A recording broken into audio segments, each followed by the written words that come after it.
natin kakalimutan na ang lahat ng bagay sa mundong ito, gaano man kaganda, gaano man katibay, gaano man kalakas, gaano man katindi, gaano man kamakapangyarihan, lilipas din, magbabago din, mawawala din, kaunting panahon na lamang din.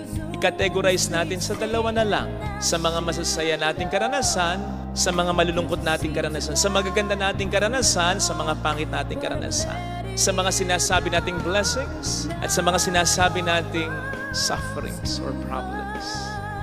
Ang una, yung sa magaganda, yung sinasabi nating mga blessings, yung mga moments ng ating kaligayahan. Ito ay kaunting panahon na din lang. Halimbawa dyan, yung mga ine-enjoy nating magaganda, magandang pangangatawan, magandang kalusugan, talento na sa atin ay hinahangaan, posisyon o kapangyarihan na ating iniingatan, lahat ng yan ay kaunting panahon na lang.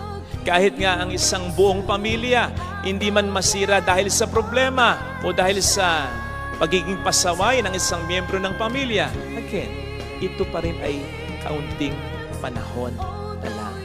Dahil darating at darating ang pagkakataon ng kamatayan. Kaya kahit ang isang masaya at ideal na pamilya ay kaunting panahon na lamang. Kaya anuman ang mga magagandang karanasan, katangian, bagay na meron tayo, enjoy it, savor it, love it, be grateful to God for it, but do not hold on to it lightly. Sapagkat hindi habang buhay, ito ay mananatiling sa atin.